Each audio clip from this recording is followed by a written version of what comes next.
Once you have created a HyperIntelligence card that you want to share with others, you'll need to certify and choose who to share it with.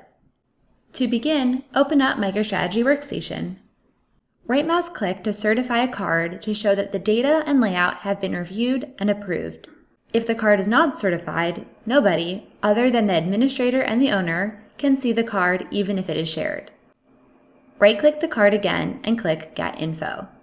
Then choose Security Access.